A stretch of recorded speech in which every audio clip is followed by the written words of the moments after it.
Hello,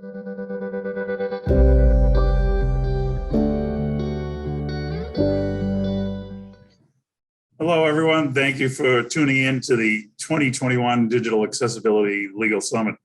I'm the Vice President of Sales and Marketing at Microsys, which is a well-established accessibility consulting firm located in Austin, Texas.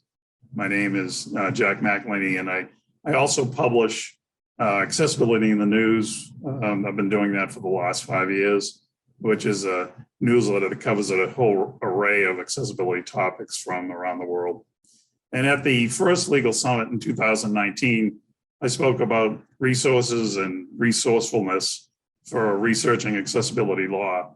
And then at the 2020 legal summit, I spoke about the legal and accessibility impacts of COVID-19, issues happening then and implications for upcoming legal cases.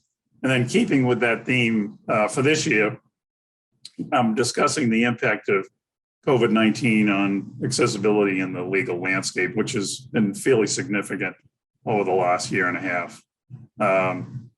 Given what's been happening, there's been a multitude of what I would consider ever-evolving stories covering the impact of COVID-19 on accessibility. And in particular, there were lots of questions that came up over the course of the last year and a half. Was there equal access to websites, voting, vaccines, jobs, unemployment benefits, transportation, and healthcare, and a whole myriad of others, but those are the main ones that I happen to read about and report on over the last 9 months of this year and the last year and a half of COVID. And then in particular with the new Biden administration is, how is the Biden administration addressing the topic of accessibility and inclusion, which has been a major concern and something that they're definitely focused on, both in his presidency and as a candidate leading up to it. And then, of course, the purpose of this summit, the ever-increasing Title III lawsuits. Obviously, those are related to digital accessibility and how they impact people with disabilities. And then in general, the overall rights of people with disabilities has been talked about quite extensively, given the fact of accessibility in the COVID era. And COVID-19 has disproportionately affected people with disabilities and the elderly community. There's been a lot written about the disability community having faced many hardships from the initial inability to access and use school and work and consumer websites, and then the whole slew of software and mobile apps that we all access and they were accessing and finding more difficulty because they were using so many of them. And then there was the skyrocketing unemployment that took place in 2020, which significantly impacted people with disabilities when the lockdown began. And then there was the inability to access the state unemployment website. So adding insult to injury, people were unemployed and then they couldn't actually maneuver their way around the unemployment websites within each and every state. And then the pandemic itself resulted in a much higher death rate for people with disabilities and the elderly community, much higher than the national average. And that continues to today.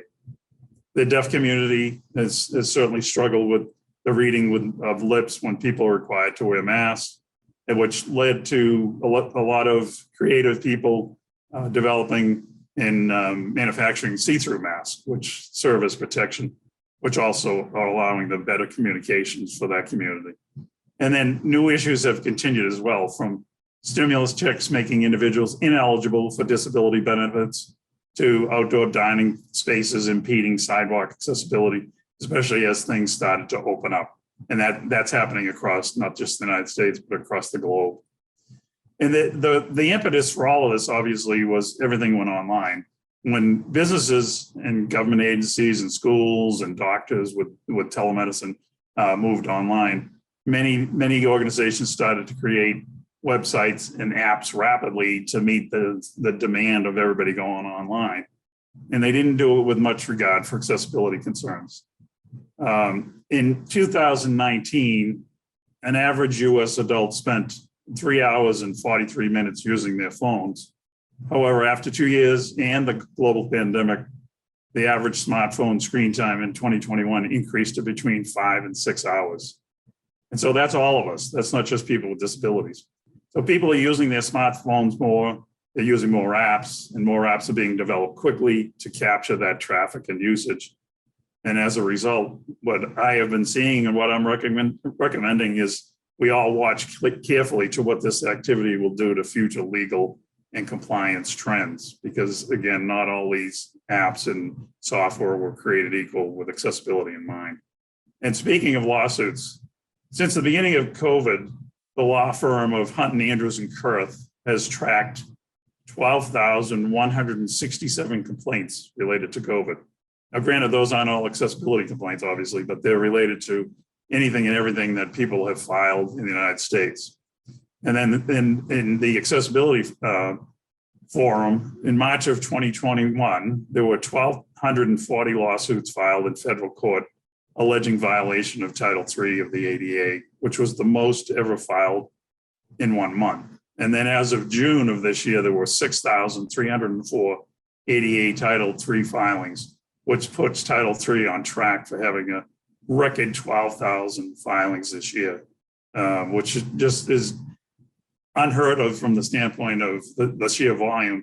But if we went back to last year's summit, I had predicted that COVID would have this impact on the legal landscape, and sure enough, it has. And then when you look at how many people are creating software and apps to help fulfill the need, and those ones aren't accessible, then you get a better understanding of why we're tracking to that level.